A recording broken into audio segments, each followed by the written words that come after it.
হয়েছে এটা নিয়ে আসলে আমার এই অভিষেকটা তো হওয়ার কথা ছিল 2016 সালেই। 2016 সালে এই ছবিটা 2017 সালে ছবিটা শ্যুট করা শুরু করেছিলাম এবং আশা করেছিলাম যে অ্যাটলিস্ট 18 কি 19-এর মধ্যে বাংলা ছবির মাধ্যমে আমার অভিষেক হবে। বাট সামহাও ওই সময় দাহকাল ছবিটা হওয়ার কথা ছিল, হয়নি। তারপর আমার ক্যারিয়ার প্ল্যানও পুরোপুরি চেঞ্জ হয়ে যায় এবং এরপর আসলে আমি ডিসাইডেড থাকি মানে ছবির অভিজ্ঞতা থেকে যে আর ছবি করব না, এখন নাটক করব বা অন্য কিছু করব বা ছবি আর করব না। সো ফাইনালি আসলে 2023 সালে এসে অনেক বাধা বিপত্তি অনেক কিছু পার হয়ে সেই দাহকাল হয়ে যায় ফাতিমা। মোটামুটি 2017 সালে একটা পুরো ছবি আমার শ্যুট করা, 23 এসে আরেকটা ছবি শ্যুট করা, মোটামুটি দুটো ছবি মিলে এখন হয়েছে ফাতিমা।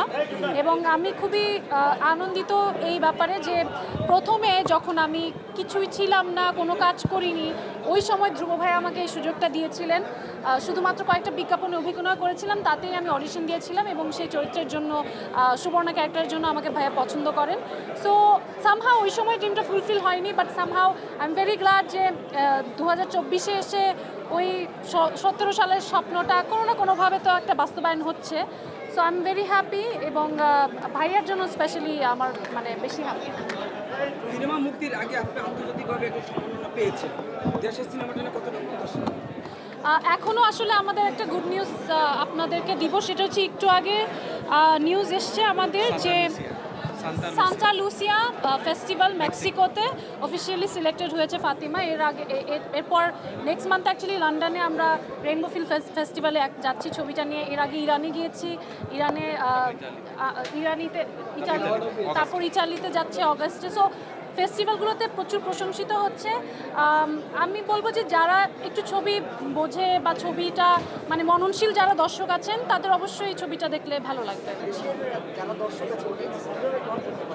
মানে যারা, সেটাই বললাম যে যারা সিনেমা প্রেমী তাদের খুব ভালো লাগবে, যারা দেশ বিদেশের সিনেমা দেখে ইউজ টু বা একটু চাই যে একটা ছবির পরে একটু ছবি দেখার পর একটু ভাববে ছবিটা সম্পর্কে, বা একদম সরল রেখায় কোনো গল্প না, দর্শকদের অডিয়েন্সদের ভাবনার জায়গাটা ছবিটাতে আছে, আপনারাও সেটা দেখলে বুঝতে পারবেন। এবং আমার মনে হয় যে মুক্তিযুদ্ধটাকে অনেক ডিফারেন্টলি রিপ্রেজেন্ট করা হয়েছে আমাদের ছবিতে এবং সেই সাথে প্যারালালি এখনকার সময়ের একটা গল্প আছে।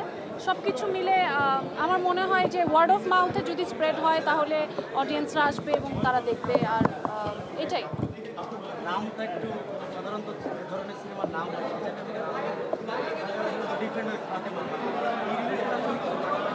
ফাতিমা তো আসলে আমি নাম ভূমিকা ফাতিমাতে অভিনয় করেছি এবং মেয়েটার যেহেতু পুরো মেয়েটার পয়েন্ট অফ ভিউ থেকে আমরা পুরো জার্নিটা দেখছি। সো ফাতিমা ক্যারেক্টারের নামকরণে হয়েছে ছবিটার নাম ফাতিমা। আপু সরি আমি এখানে বসে প্রশ্ন করছি যে ছবিটা যেহেতু সময় নিয়ে করা হয়েছে, ওকে আমি উঠে যাচ্ছি। না, সমস্যা নেই। 17 সালে আপনি শুটিং শুরু করেছেন, এটা 23 এসে শেষ হয়েছে, তার মানে তো আপনার চেঞ্জেস আসছে, আপনার চেহারা, আপনার কথাবার্তা, আপনার ম্যাচুরিটি, ওইটা কীভাবে ওভারকাম করেছেন?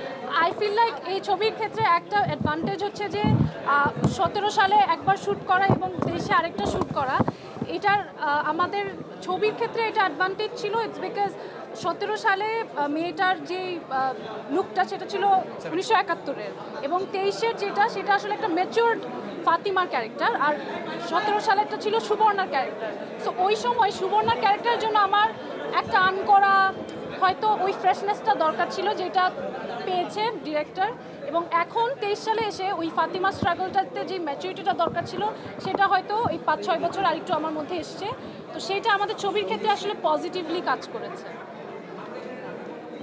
আর কিছু জানতে চান?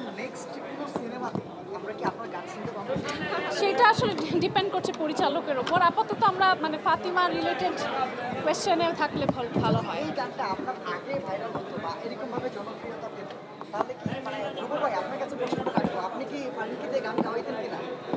ফারিনকে আমি আসলে আমাকে বলেছিল গান গেতে, আমি বলেছিলাম, আমি গাইনি। গাইনি। আমার অনেক গানের অফার আসে, আমার প্রায়ই আসছে, প্লেব্যাকের অফারও আসছে, আমি আসলে করি নাই।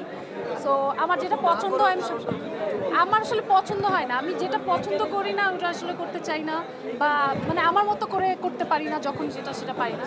সো এটা ইত্যাদি গানটা আমার কাছে মনে ছিল আমার মতো করে করতে পেরেছি, সামনে আমার মতো কাজ করার সুযোগ হলে আমি অবশ্যই করবো। ফাতিমা সিনেমার যে কোনো একটা গান যদি ভাইয়া আসলে ফাতিমা সিনেমার গান কোনাল আপু আছে, কোনাল আপু থেকে শুনলে ভালো হয়, বা পান্তুদা আছে। কোনাল আছে, শারমিন, হ্যাঁ, সুমি হ্যাঁ। একটা গান গেয়েছে। মানে আমি আসলে আমাকে ক্ষমা করবেন। আজকে আসলে আমি একজন অ্যাক্টর, আজকে আমি একজন অ্যাক্টর হিসেবে আসলে ইন্টারভিউ দিচ্ছি। সরি ভাইয়া, আজকে আমাকে ক্ষমা করবেন, আমি আসলে গান গাওয়ার মতো অবস্থাতে নাই। Thank you. আচ্ছা, একটু জানতে চাই আপনার কাছে, এই গান দিয়ে আপনি যতটা জনপ্রিয়তা